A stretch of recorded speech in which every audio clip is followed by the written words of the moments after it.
tous, je suis Charlotte Sangilly, je suis cardiologue en Annecy et Saint-Julien et je vous fais une petite présentation sur mon mémoire de DU d'USIC de cette année qui s'intitulait Évaluation des pratiques de prise en charge des myocardites au centre hospitalier entre 2023 et 2024. J'ai d'abord fait un petit récap des dernières recommandations de l'AC de cette année, de septembre. Pourquoi parler des myocardites? Alors ça, je l'ai déjà fait cette petite diapo l'an dernier, mais j'ai reprise. Parce que je trouve qu'elle est quand même parlante. Les myocardites, c'est important puisque c'est une maladie qui n'est pas si rare, 6 à 8 pour 100 000 habitants par an. En France, à titre de comparaison, les CMH, c'est 2 à 3 pour 100 000 habitants par an. Un tiers de suspicion de minoca. La moyenne d'âge, c'est plutôt des sujets jeunes de 33 ans, plus d'hommes que de femmes. C'est une maladie quand même qui est entre guillemets grave, puisqu'il y a 1 à 12% de morts subites et plus d'hommes que de femmes également. Alors 1 à 12, c'est un peu large, mais la fourchette est large dans les dernières recommandations. Les méta-analyses sont un peu diverses en termes de chiffres. C'est une maladie qui est fréquente et qui a une fréquence qui augmente, notamment avec le Covid, l'infection par le Covid qui donnait des myocardites et qui donne des myocardites, mais également la vaccination du Covid. Et aussi les thérapies qu'on connaît maintenant, les immunothérapies avec les inhibiteurs de checkpoint et les anti-PD1 qui donnent aussi des myocardites immunomédiés. Et c'est une maladie un peu aux pratiques hétérogènes jusqu'à présent, puisqu'il n'y avait pas de recommandations. Enfin, pas de recommandations en tout cas claires. Il y en avait d'autres, notamment les américaines l'an dernier. J'ai remis toute la liste des recommandations, mais là, je vais repasser surtout sur les dernières. Qu'est-ce qui a changé dans les recommandations de cette année? Alors, les définitions, elles sont globalement les mêmes, avec la myocardite aiguë, moins de 4 semaines, subaiguë entre 4 semaines et 3 mois, et chronique, on va dire, en plus de 3 mois, enfin en tout cas persistante. Ce qui est nouveau, c'est ce terme d'IMPS, c'est un terme parapluie pour définir un petit peu un chevauchement entre les myo et les péricardites, en se disant que l'anatomopathologie, elle est souvent la même, ou en tout cas, c'est pas vraiment une frontière définie et claire. Et souvent, on a des syndromes mixtes avec l'ensemble des deux. Donc, c'était un petit peu pour englober l'ensemble des deux pathologies et se dire qu'il n'y a pas vraiment une frontière fixe, de ce que j'ai compris. Ce qui est important dans ces recommandations, c'est la classification en 3 scores de risque de myocardite. Alors déjà, il y a les myocardites compliqués que j'ai remarqué ici en bas, qui comprennent la dysfonction VG, des arythmies ventriculaires soutenues, un BAV, une insuffisance cardiaque et un choc cardiogénique. Toutes ces myocardites compliquées sont à hospitaliser évidemment. Et ensuite, on peut définir 3 niveaux de risque qui vont nous aider un petit peu à la fois pour l'hospitalisation, mais aussi pour la prise en charge derrière. Le bas risque les patients peu symptomatiques qui ont une FEVG préservée, qui n'ont pas de rehaussement tardif, ou alors qui ont un rehaussement tardif qui est limité à un segment. Le risque intermédiaire, c'est une dyspnée qui persiste, qui est progressive, nouvelle, des arythmies ventriculaires mais non soutenues, et une troponine qui ne baisse pas durant l'hospitalisation. Et on a des critères imagériques aussi avec une dysfonction VG intermédiaire, ou alors l'absence de dysfonction VG avec des rehaussements tardifs dans plus de 2 segments, enfin 2 segments ou plus. Et ensuite, on a le niveau de haut risque avec choc cardiogénique évidemment, mais il y a aussi les dyspnées réfractaires, les arrêts cardio-respiratoires, ça va de soi, mais les syncopes également, les TV soutenus, le BAV de haut grade, et il y a aussi la dysfonction VG sévère et les lésions extensives à l'IRM, globalement, c'est les circonférentielles, ringlet pattern, ils appellent ça. Donc, pour ces risques-là, intermédiaires et hauts, il faut les hospitaliser évidemment et plutôt en soins, en tout cas en surveillance scopée. Donc, chez nous, ce serait USIC ou UFC. En termes de symptomatologie, il n'y a pas de grand changement, je l'ai remarqué. Ça, c'était reco américaine l'an dernier. Mais globalement, il y a 3 modes d'entrée possibles, soit les douleurs thoraciques, en gros, IDM-like, donc plutôt douleurs thoraciques au premier plan, qui sont évidemment le mode d'entrée le plus fréquent, qu'on voit le plus ici aussi. Ensuite, il y a les arythmies ventriculaires, un mode d'entrée un peu moins fréquent, avec les palpitations, des syncopes, des troubles du rythme, des troubles conductifs également, et voire des morts subites. Dans ce cadre-là, l'AFA elle est plus souvent associée s'il y a un tableau péricarditique, alors que les arythmies ventriculaires et BAV de haut grade, c'est plus en cas de dysfonction VG. Et enfin, le troisième mode, c'est plutôt l'insuffisance cardiaque ou le choc cardiogénique, donc qui est moins fréquent aussi que, évidemment, la douleur thoracique, avec dyspnée, insuffisance cardiaque progressive ou subaiguë en tout cas. Ça, ce que j'ai mis en violet, c'est une méta-analyse sur 27 000 patients, pardon, qui a été faite entre 2007 et 2014 et qui retrouve finalement sur les patients hospitalisés, donc c'était multicentrique international, ça retrouvait un taux de 2,5% de FV et d'ACR sur les patients qui étaient hospitalisés pour myocardite. Donc c'est pas fréquent, mais voilà quand même à signaler, et 6,5% de choc cardiogénique sur ces mêmes myocardites hospitalisés. Donc c'est quand même pas rien.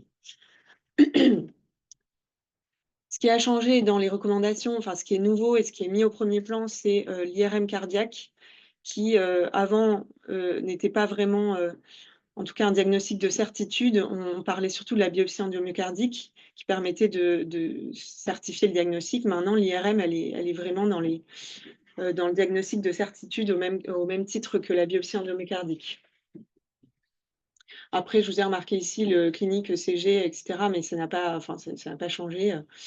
Les biomarqueurs, mais ce qui était important, c'était l'IRM surtout. L'IRM, j'ai remarqué là, les critères, ils n'ont pas changé, donc c'est des critères de Lake-Louise réévalués en 2019, avec des critères en T2, une augmentation du T2 mapping ou du T2 STIR, plus un critère en T1, avec un rehaussement sous-épicardique de rehaussement tardif, pardon, une augmentation du T1 mapping ou une augmentation du volume extracellulaire. Après, on a des critères un peu surajoutés, la péricardite ou la dysfonction VG, qui ne sont pas obligatoires. Là, les recommandations, c'est IRM à la suspicion diagnostique, c'est en recommandation de classe 1, et l'IRM également à 6 mois en recommandation de classe 1. Mais ça, j'en reparlerai après pour le suivi. En ce qui concerne je me suis surtout basée sur les examens complémentaires aujourd'hui. En ce qui concerne le risque ischémique, enfin en tout cas éliminer une coronaropathie, donc évidemment, ils en reparlent dans les recommandations en cas de douleur thoracique au premier plan. Ne pas hésiter à faire une exploration ischémique si on a le moindre doute, notamment en cas de risque modéré ou élevé de coronaropathie. Ne pas attendre pour faire une imagerie, notamment une coronarographie en cas de haut risque, et sinon un angioscanner, éventuellement si c'est un risque modéré. Il parle quand même de risque faible. Ici, on peut faire une exclusion clinique. Il faut l'ensemble de ces symptômes, enfin l'ensemble de ces critères-là, pour ne pas faire d'examen. FE conservé, absence de troubles de la cinétique, absence d'arythmie ventriculaire et un ECG qui évolue rapidement favorablement. Je ne l'ai pas mis, mais il y a aussi la troponine qui doit se normaliser aussi rapidement. Voilà un petit peu pour les imageries coronaires. Après la biopsie endomyocardique, je vous ai remarqué là, bon, c'est l'histologie classique qui est toujours recommandée dans les hauts risques de myocardique et évidemment les myocardites avec une instabilité hémodynamique, donc les chocs cardiogéniques. Et le haut risque, ça comprend, donc je l'ai remarqué ici, je vous l'ai marqué plus haut, tout ça. Donc c'est pas uniquement les myocardites fulminantes, c'est pas uniquement les chocs cardiogéniques, il faut y penser aussi dans les dyspnées réfractaires, théoriquement la syncope, les TV soutenus, les BAV de haut grade, la dysfonction VG et les lésions extensives à l'IRM. Alors, il y a une petite astérix en A, ici, avec finalement, ils disent dans ces critères-là, on ne se base pas uniquement sur ce symptôme-là pour aller jusqu'à la biopsie endomyocardique. En gros, ça veut dire qu'il faut faire du cas par cas, dans leur petit astérix. Je pense qu'il ne faut pas juste se baser sur un des critères pour aller à la biopsie, par exemple, s'il n'y a que la dysfonction VG sévère, à mon avis, c'est peut-être un peu... voilà. Bon, en tout cas, la petite astérix en A, il faut faire du cas par cas. L'analyse génétique est pas mal détaillée également dans les recommandations, donc qui est importante. Alors, c'est du 2A, cette fois-ci, c'est plus la recommandation de classe 1, pour plusieurs critères. Les arythmies ventriculaires sévères, les lésions de rehaussement tardif en ring-like pattern ou en septal, ou alors une dysfonction VG qui persiste, les myocardites qui récidivent, ou alors une troponine qui ne réduit pas, notamment lors du suivi, et les péricardites récidivantes avec un tableau un peu inflammatoire chronique. Tout ça, c'est des critères, alors de A toujours, mais c'est des critères qui devraient pousser vers l'analyse génétique. Et ça, c'est une méta-analyse sur 800 patients qui avait été réalisée l'an dernier, il me semble, sur les myocardites hospitalisés. On retrouvait, mince, on voit plus, mais on retrouvait 4% de myocardites non compliqués qui présentaient des mutations génétiques, 22% dans les myocardites compliqués et chez les adultes, et 44% de myocardites compliqués chez les enfants avaient des mutations génétiques. Donc voilà, c'est juste pour vous signaler que c'est important, notamment sur les compliqués, de ne pas oublier cette exploration-là, et notamment sur les récidivantes. En termes de mutations, bon, il y a toutes ces mutations-là qui peuvent être responsables de myocardite, ou en tout cas liées au tableau de myocardite, les plus fréquentes étant sur les desmosomes et sur le sarcomère. A priori, il y aurait plutôt des mutations sur le desmosome, ce serait lié à des myocardites non compliquées, sur les sarcomériques plutôt compliquées. Ça, c'est toujours dans la même étude de méta-analyse. Ensuite, le TEP scanner, je l'ai remarqué, bon, c'est surtout pour ne pas oublier qu'en cas de localisation septale, il faut penser, ils le redisent, bon, c'est du 2A, c'est pas du 1, mais ils redisent effectivement en cas soit d'IRM non concluante, soit évidemment si elle est non réalisable, de faire un TEP scanner. Et moi, j'ai rajouté sur le rehaussement septal, penser à la sarcoïdose, c'est pas systématique, mais ça arrive. Et évidemment, si on a d'autres arguments pour une pathologie auto-immune. Pour le traitement, alors le risque rythmique d'abord. Le risque rythmique, donc c'est bon, évidemment, quand on a eu de l'arythmie ventriculaire en phase aiguë, enfin, évidemment, il y a 45% de risque quand même de FVTV à 3 ans, si arythmie ventriculaire à la phase aiguë. C'est pas pour les TVNS, mais c'est plutôt pour l'arythmie soutenue. Donc c'est important quand même de bien les suivre. Ce qui est recommandé en tout cas dans la phase aiguë, c'est plutôt de passer par une live vest 3 à 6 mois. Bon, c'est du 2A. Mais pas d'implanter en phase aiguë. En tout cas, c'est du 2B. L'implantation en phase aiguë, c'est pas vraiment recommandé. Donc, ce serait plutôt de passer par une live vest comme le montre ce schéma et de réévaluer entre 3 et 6 mois l'implantation d'un défibrillateur à la phase chronique, puisque c'est dans les indications de recommandation de classe 1 d'implanter en cas de TV soutenu à distance de la myocardite et qui est mal toléré. Donc, ça fait beaucoup de critères et finalement, on implanterait peu si on suit ce schéma. Donc, je rappelle, TV soutenu à la phase chronique avec une myocardite qui est non active. Ce qui veut dire myocardite non active, c'est une myocardite sans œdème à l'IRM cardiaque, avec simplement des séquelles, enfin de la fibrose en fait, mais sans œdème. Donc ça, c'est plutôt la phase chronique. Voilà un petit peu pour les recommandations sur les défibrillateurs, mais en tout cas pas en phase aiguë, a priori. Alors, peut-être qu'il y a aussi le reveal, je ne l'ai pas marqué là, mais il y a une toute petite phrase dans les recommandations qui pourrait, pour certains patients, mais ils ne précisent pas lesquels, il pourrait y avoir, en gros, soit la live vest, soit probablement le reveal pour surveiller ces patients-là entre 3 et 6 mois jusqu'à l'implantation. Ce qui s'est passé d'ailleurs dans notre centre. Et les facteurs pour implanter à distance, mince, voilà, on va faire ça. Il faut du coup de la TV soutenue avec une instabilité hémodynamique à distance, sans myocardite aiguë, et avec d'autres facteurs supplémentaires, notamment TVNS, des lésions extensives, une syncope inexpliquée, une stimulation positive, une SVP positive et une dysfonction VG. Bon, il faut un de ces facteurs-là, plus une arythmie ventriculaire pour aller à l'implantation, selon les recommandations.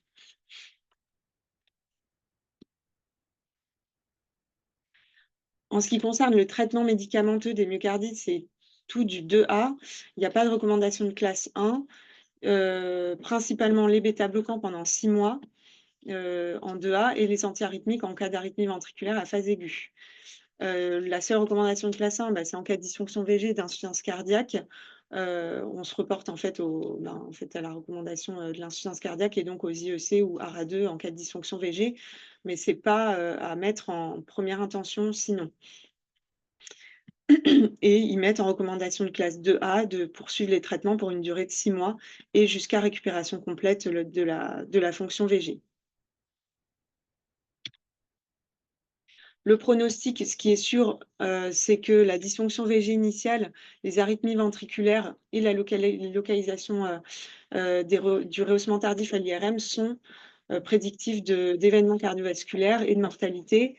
Donc là, on voit la courbe d'événements et de formes compliquées avec une dysfonction VG initiale, une arythmie ventriculaire ou une insuffisance cardiaque. On voit qu'il y a beaucoup plus de formes compliquées dans ce cadre-là. Et de ce côté-là, on voit les localisations à l'IRM.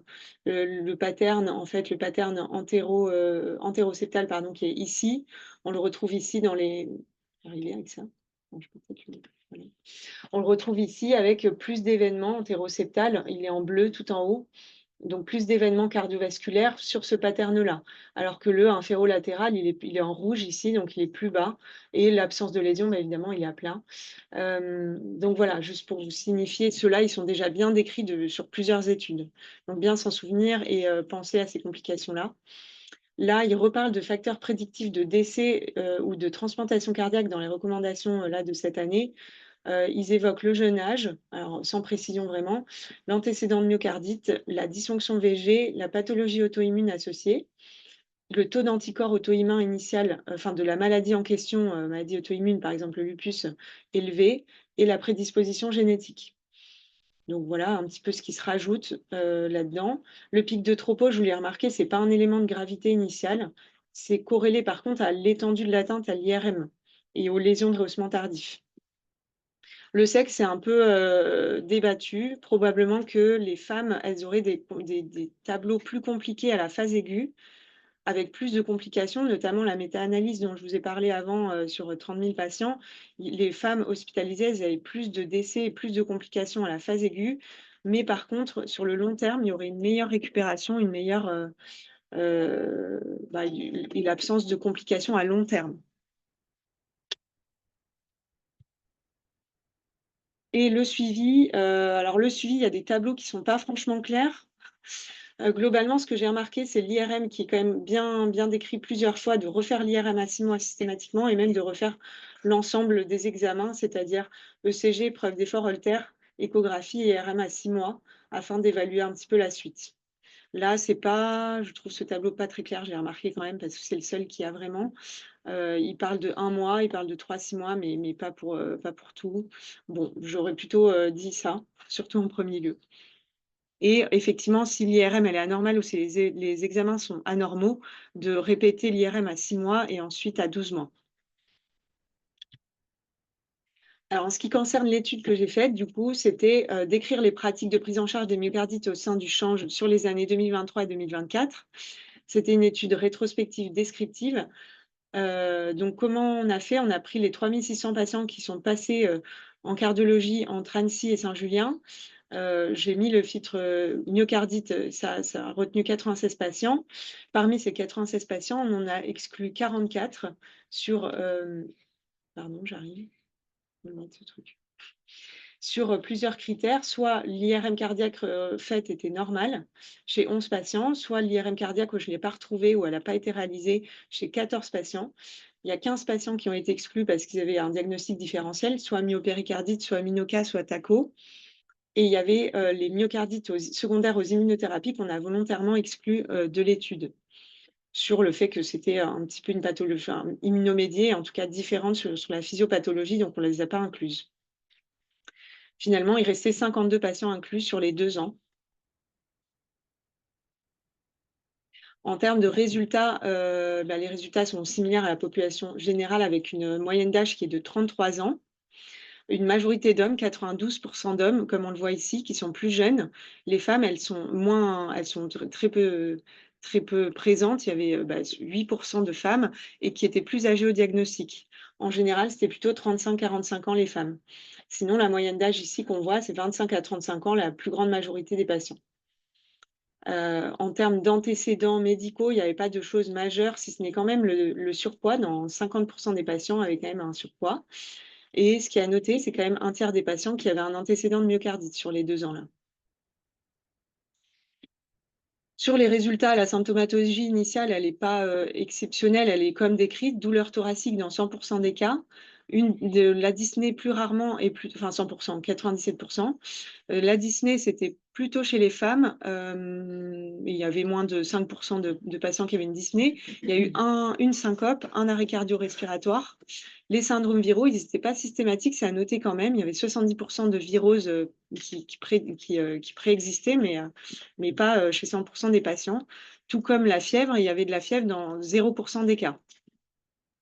La CRP, on le voit ici, j'ai remarqué les chiffres. La CRP, elle n'était pas très élevée, 30 en moyenne. Et le pic de tropo que vous voyez ici, malgré que ce soit compliqué ou pas compliqué, le pic de tropo, il était à 9000, donc c'est pas très haut. Et on voit que les 3/4 des patients, ils avaient moins de 15 000 de tropo. Et ensuite, qu'est-ce qu'on voit? Dysfonction VG à l'échographie chez 5% des patients, donc 3 patients sur 2 ans, et un peu plus en IRM. On sait que c'est un petit peu plus sévère, donc il y avait 7 patients, 13% à l'IRM qui avaient une dysfonction VG inférieure à 50%. Troubles de la cinétique, il y en a un peu plus de décrits quand même, 34%. Les ECG modifiés, 65% des patients, et troubles du rythme non soutenus, il y en avait quand même 9 sur la surveillance initiale. En termes de délai de l'IRM, elle était réalisée dans les délais, c'est 7 jours en moyenne, hein, le délai de l'IRM réalisé. Et dans le suivi, mais j'en reparle après, il était réalisé en moyenne à 5 mois, donc plutôt dans les recommandations. Là, c'est le délai de l'IRM initial, on voit que c'est bien réalisé dans les 10 premiers jours, hein, globalement. Les localisations à l'IRM, le plus souvent, c'était latéral ou apical, comme on le voit ici, latéral le plus souvent. Et moins fréquemment, évidemment, les lésions circonférentielles en jaune et en vert, les septales. Mais quand même, ça faisait 15% quasiment des patients. En termes d'examen pour éliminer une étiologie coronarienne, il y avait la coronarographie dans 30% des patients et coroscanner chez 9% des patients. Le traitement initial, on a mis des IEC ARA2 chez 100% des patients, bêta-bloquant un tout petit peu moins sur une intolérance au bêta-bloquant, mais globalement, l'ensemble des patients a bénéficié du traitement d'une bithérapie en fait, à la prise en charge initiale. Quelques-uns ont eu des antiagrégants plaquettaires initialement sur un tableau péricarditique associé. Et il y a eu 2 implantations de défibrillateurs. Le premier, c'était la prévention secondaire de l'ACR dont j'ai parlé tout à l'heure. Le deuxième, c'était sur la syncope dont j'ai parlé tout à l'heure. Ils ont mis une live vest et il y a eu du flotteur ventriculaire retrouvé, donc il a eu un DEF à distance, à 3 mois. Concernant le suivi, là, on voit les examens de suivi et leur taux de réalisation. Il y avait 60% de réalisation de la tropo à distance, 54% d'IRM réalisés à 6 mois, enfin, ou en général, hein, que ce soit 3 à 6 mois, j'ai inclus toutes les IRM de suivi. Et épreuve d'effort Holter, c'est réalisé chez 3/4 des patients globalement. Donc l'ensemble des examens, les 4 ensemble, ont été réalisés chez 25%, donc un quart des patients ont eu l'ensemble des examens de suivi. On voit que l'IRM a été bien réalisé à 6 mois, hein, globalement, c'était bien fait quand c'était fait. Et les IRM, on voit quand même que dans la moitié des cas, il y a soit une stagnation, soit une aggravation de l'IRM, donc ce n'est pas forcément systématiquement une bonne évolution. Le Holter et l'épreuve d'effort, globalement, ça évolue dans le bon sens. Le Holter, il y a un peu plus de anormal, mais je pense que j'ai un peu surestimé. Il y avait pas mal d'extrasystoles, TVNS, mais je ne suis pas sûre que c'était vraiment pertinent de les inclure dans le anormal. Épreuve d'effort, il y en a peu qui ont été retrouvées positives. C'était souvent des ESV ou des doublés, triplés ventriculaires à l'effort. Il n'y avait pas d'autres choses particulières. Il n'y avait pas d'arythmie ventriculaire soutenue, ni dans l'Holter, ni dans l'épreuve d'effort. Et la tropo, donc pas fait dans 40% des cas et qui évolue bien, c'est-à-dire dans 43% des cas, elle s'est négativée. Et sinon, je vous ai remarqué là, il n'y a eu aucune biopsie sur l'ensemble des patients. Il y a eu 4 patients qui ont bénéficié d'une analyse génétique sur des myocardites récidivantes. Donc, c'était plutôt dans le suivi, hein, ça n'a pas été fait à la phase aiguë, mais plutôt dans le suivi sur les récidives de myocardite, sur la persistance des lésions à l'IRM ou sur la persistance de la tropo une tropo qui persistait en fait à 6 mois. Et RCP myocardite complexe et TEP scanner, les deux, il y a eu 2 patients qui ont bénéficié des deux. Les traitements, ils ont été poursuivis chez 50% des patients, 27% ont arrêté le traitement et 19%, je ne sais pas vraiment, il n'y a pas les données, sûrement que... Alors, c'est pas évident parce que les sujets jeunes, ils migrent, enfin, ils n'étaient pas forcément tous d'ici, donc je n'ai pas toujours les données. Le traitement, il a été arrêté chez 30% de patients avec régression partielle des lésions, donc ça veut dire qu'il n'y avait pas de normalisation de l'IRM, on a arrêté quand même le traitement. Et ouais, c'est ça. 50% de patients sans IRM de contrôle avaient un arrêt des traitements également. Pour la discussion, en gros, les avantages, c'est que c'est à peu près représentatif de la population. Les patients sont quand même moins graves que dans la population générale décrite, mais bon, on a un USIC de niveau 2. Effectivement, on n'a pas les patients graves parce qu'ils probablement qu'ils vont directement au CHU par la régulation. Les biais de sélection, c'est quand même qu'il y a les myocardites post-immunothérapie qui sont décrites plus graves, qu'on a exclus. Donc probablement que ça fait que nos patients sont aussi moins graves, hein. Les patients en réanimation que je n'ai pas inclus non plus, il y a eu une patiente en réanimation sur les 2 ans qui a eu une myocardite, auto-immune qui s'est aggravée, elle est décédée, la dame. Et les cotations des fois qui sont incomplètes. Les points positifs, c'est quand même, que la prise en charge initiale a été conforme, les traitements étaient conformes, l'IRM cardiaque, elle est dans les délais, dans les 7 jours. La prise en charge rythmique aussi, on voit qu'on a bien fait avec la LiveVest, le flotteur à distance. Les 2 diagnostics de maladies génétiques qu'on a retrouvés sur finalement le suivi, l'IRM à distance, la RCP myocardite. Les points améliorés probablement, c'est le suivi puisqu'on a 26% de suivi complet. Après bon, c'était en 2023-2024, c'est en même temps que l'installation de l'IRM ici, enfin l'augmentation des créneaux IRM, des créneaux d'urgence d'IRM. Donc c'est vrai qu'il faut relativiser, c'était un petit peu, concomitant à l'augmentation des créneaux, donc on n'était pas parfait non plus. Et la poursuite du traitement si les examens sont anormaux. Après, bon ça c'est débattu puisque la poursuite du traitement finalement, c'est pas une recommandation de classe 1, c'est du 2B, donc voilà, c'est à discuter, mais en théorie, on se dit que si tout n'est pas normal, il faudrait poursuivre le traitement. Et on peut se dire aussi que la biopsie endomyocardique et la génétique, elles sont pas assez réalisées. Si on partait sur vraiment, en théorie, les recommandations actuelles, on aurait pu faire chez 9% de patients de notre étude et 17% d'analyse génétique sur l'ACR, sur la dysfonction VG, sur les lésions de rehaussement circonférentiel, ring-like pattern. Il y en avait quand même 9, donc ces patients-là, on aurait pu les inclure à la fois dans la biopsie, en théorie, hein, et dans l'analyse génétique. Là, je vous ai remis pour finir le protocole change actuel qu'on a remis en place avec Victorien, avec Amélie aussi, en accord avec les internistes. Je vous ai pas remis la symptomatologie parce que c'est la même, hein. Mais globalement, ce qu'on recommande maintenant, c'est l'IRM cardiaque après 72 heures de la douleur et avant 21 jours. Une imagerie coronaire, alors pour nous, qui nous semble indispensable avant la sortie, s'il n'y a pas eu d'IRM immédiate, ça c'est plutôt relatif au début d'insuffisance cardiaque avancée qu'ils ont fait, Victorien et Amélie, où ils insistaient vraiment sur la réalisation d'une imagerie coronaire systématique avant la sortie, s'il n'y a pas d'IRM dans le même temps, évidemment, mais de ne pas laisser sortir les patients sans imagerie. C'est ce qu'ils font a priori à la Pitié et aussi à Lyon. Après, coronarographie, évidemment, si on a des facteurs de risque, si la douleur persiste, si on a une dysfonction VG, des troubles de la cinétique. Le coroscanner, si c'est un sujet jeune sans facteur de risque et qu'on a un délai raisonnable. La biopsie endomyocardique, on la recommande donc sur la myocardite fulminante, les troubles du rythme ventriculaire ou BAV complet. L'insuffisance cardiaque qui n'évolue pas favorablement, qui stagne un peu, la dysfonction VG sévère et les lésions extensives à l'IRM, ces deux critères-là, on va dire, je pense qu'ils sont, il ne faut pas qu'ils soient uniques, c'est-à-dire pas uniquement la dysfonction VG, pas uniquement les lésions extensives, mais deux critères, enfin un autre critère en plus, je pense.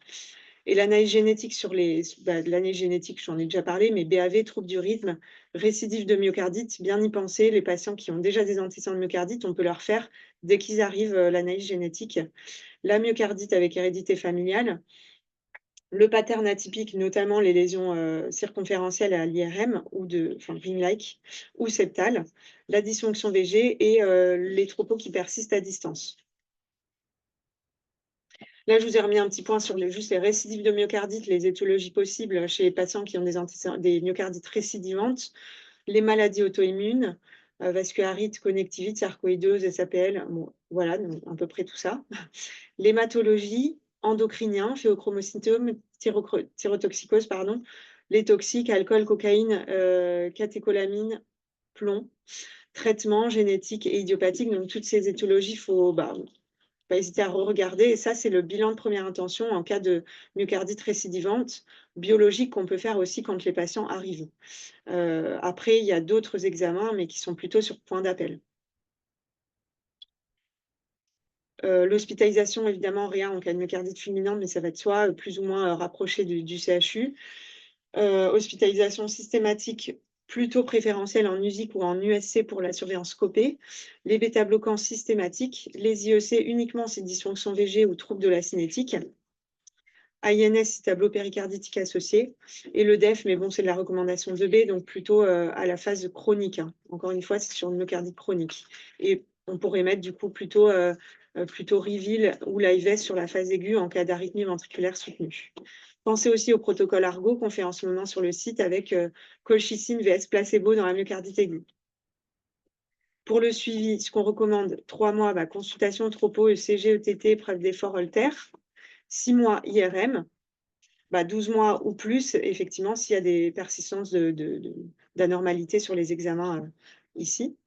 Arrêt des traitements à 6 mois si l'ensemble des examens de contrôle est négatif, enfin est normal. Poursuite des traitements dans ces cadres-là, élévation de la tropo, arythmie ventriculaire, rétention tardive diffuse à l'IRM qui ne régresse pas, une dilatation VG persistante à l'IRM, une dysfonction VG persistante, et aussi à partir du 2e épisode, bien poursuivre les traitements jusqu'au bilan génétique. Si le patient est sportif, Holter ECG qu'on peut faire en situation avant 6 mois. En fait, c'est un peu débattu dans les dernières enfin, c'est pas débattu, mais dans les dernières recos de l'ESC, ils disent quand même que pour les patients sportifs, on peut avancer le bilan et le faire plutôt à 3 mois, éventuellement avec un Holter et l'ensemble des examens ici, plus tôt, pour envisager une reprise plus tôt si tout est normal.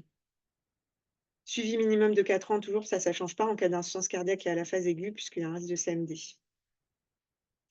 Voilà, pour conclure, quand même de grands progrès réalisés, notamment sur l'IRM qui a beaucoup de créneaux d'urgence maintenant. Pensez à la biopsie endomyocardique et à l'analyse génétique en phase aiguë. Pensez au suivi à 6 mois indispensable avec les 4 examens. Ne pas hésiter aussi à la RCP myocardique complexe. Victorien s'en occupe un peu. Et ça, c'est juste pour vous mettre qu'on n'est pas mauvais non plus. Ça, c'était sur 74 pays. C'est une méta-analyse une étude de l'an dernier, en 2024, sur les pratiques réalisées dans 74 pays, notamment d'imagerie. On se rend compte, par exemple, que la biopsie, c'est 5% de réalisation. Donc, il ne faut pas non plus paniquer ici. Et on ne panique pas non plus, mais voilà. Et l'IRM réalisé uniquement dans 35% des cas. Donc, on est plutôt dans les normes si on en juge par cette étude-là. Et voilà, je vous remercie pour votre